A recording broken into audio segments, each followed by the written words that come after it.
ଧୂଆଁ ଧୂଆଁ ମସ୍କୋ। ସକାଳୁ ସକାଳୁ ୟୁକ୍ରେନ୍ର ପ୍ରଚଣ୍ଡ ହମଲା। ମସ୍କୋ ଉପରେ ୟୁକ୍ରେନ୍ର ବଡ଼ ଧରଣର ଡ୍ରୋନ୍ ଆକ୍ରମଣ। ରୁଷ ୟୁକ୍ରେନ୍ ଯୁଦ୍ଧ ଏବେ ଅତ୍ୟନ୍ତ ଭୟାନକ ମୋଡ଼ ନେଇଛି। ୟୁକ୍ରେନ୍ ସେନା ରୁଷର ରାଜଧାନୀ ମସ୍କୋକୁ ଲକ୍ଷ୍ୟ କରି ବଡ଼ ଡ୍ରୋନ୍ ଆକ୍ରମଣ କରିଛି। ରୁଷ କର୍ତ୍ତୃପକ୍ଷଙ୍କ ସୂଚନା ଅନୁଯାୟୀ ମସ୍କୋ ଅଞ୍ଚଳରେ ରାତି ସାରା ଆକାଶମାର୍ଗରେ ପ୍ରାୟ 201ଟି ୟୁକ୍ରେନୀୟ ଡ୍ରୋନ୍ ରୁଷିଆର ଏୟାର ଡିଫେନ୍ସ ସିଷ୍ଟମ ସଫଳତାର ସହ ନଷ୍ଟ କରିଦେଇଛି। ଏହି ଆକ୍ରମଣ ଯୋଗୁଁ ମସ୍କୋ ବିମାନ ବନ୍ଦରଗୁଡ଼ିକରେ କିଛି ସମୟ ପାଇଁ ବିମାନ ସେବା ବାଧାପ୍ରାପ୍ତ ହୋଇଥିଲା। ଅପରପକ୍ଷରେ ୟୁକ୍ରେନ୍ର ଏହି ଜବାବୀ କାର୍ଯ୍ୟାନୁଷ୍ଠାନ ପରେ ରୁଷ ସେନା ୟୁକ୍ରେନ୍ର ରାଜଧାନୀ କିଭ୍ ସମେତ ଅନ୍ୟାନ୍ୟ ପ୍ରମୁଖ ସହରଗୁଡ଼ିକ ଉପରେ ମିସାଇଲ୍ ଓ ବୋମା ମାଡ଼ କରିଛି। ରୁଷର ଏହି ଘନ ଘନ ଆକ୍ରମଣରେ କିଭ୍ର ବହୁ ଆବାସିକ ଭବନ ଏବଂ ଭୂମିଗତ ସମ୍ପତ୍ତି ନଷ୍ଟ ହୋଇଛି, ଯାହାଫଳରେ ଅନେକ ସାଧାରଣ ନାଗରିକ ପ୍ରାଣ ହରାଇଥିବା ବେଳେ ବହୁ ଲୋକ ଗୁରୁତର ଆହତ ହୋଇଛନ୍ତି। ରୁଷିଆର ରାଜଧାନୀ ମସ୍କୋରୁ ମୁଁ ସନ୍ତୋଷ ମିଶ୍ର କହୁଛି। ୟୁକ୍ରେନ୍ ଯୁଦ୍ଧ ଗୋଟେ ନୂଆ ମୋଡ଼ ନେଇଛି।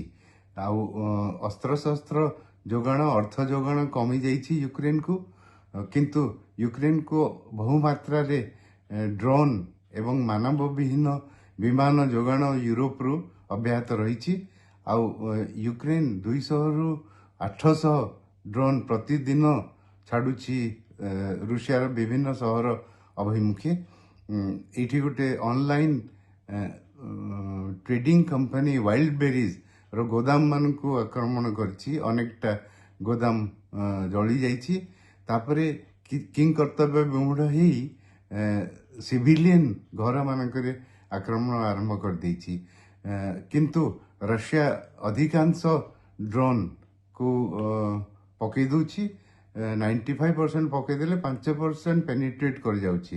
ରଷିଆ କିନ୍ତୁ ୟୁକ୍ରେନ୍ ଅଭିମୁଖେ ଆକ୍ରମଣ ବଜାୟ ରଖିଛି। ତାର କ୍ଷିପ୍ର ଗତିର ମିସାଇଲ୍ କ୍ଷେପଣ ଅବ୍ୟାହତ ରଖିଛି। ଆଉ ୟୁକ୍ରେନ୍ର railway line, drone assembly centre, ତାପରେ ତାଙ୍କର ପେଟ୍ରୋଲିୟମ ଟ୍ୟାଙ୍କର ଆଉ ଜାହାଜମାନଙ୍କୁ ଯୁଦ୍ଧ ଅସ୍ତ୍ରଶସ୍ତ୍ର ନେଇକି ଆସୁଥିବା ଜାହାଜମାନଙ୍କ ଉପରେ ଆକ୍ରମଣ କରି ତାକୁ ବୁଡ଼େଇ ଦେଉଛି। ୟୁକ୍ରେନ୍ର ଷ୍ଟ୍ରେଙ୍ଗଥ ବହୁତ କମି ଯାଇଛି, ତଥାପି ତାଙ୍କ ପାଖରେ ବହୁ ମାତ୍ରାରେ ଡ୍ରୋନ୍ ଏବେ ବି ଗଚ୍ଛିତ ରହିଛି। ସେହି ଆକ୍ରମଣ ବଜାୟ ରଖିଛି। ରଷିଆ ଡୋନବାସ, ଦାନିଏତ୍ସ୍କ ଏବଂ ଲୁଗାନ୍ସର ଅଧିକାଂଶ ଜାଗା ଯେଉଁଟାକି ତାର ଲକ୍ଷ୍ୟ ଥିଲା ନିଜ ଅକ୍ତିଆରରେ ନେଇ ସାରିଛି।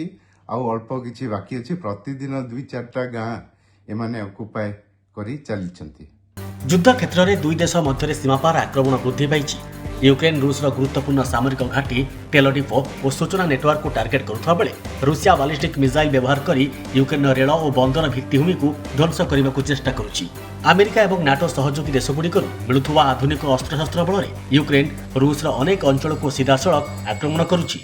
ଉଭୟ ଦେଶ ନିଜ ନିଜ ସାମରିକ ଶକ୍ତିର ପ୍ରଦର୍ଶନ କରୁଥିବାରୁ ଏହି ସଂଘର୍ଷ ନିକଟ ଭବିଷ୍ୟତରେ ଶାନ୍ତ ହେବାର କୌଣସି ସଂକେତ ଦେଖାଯାଉନାହିଁ।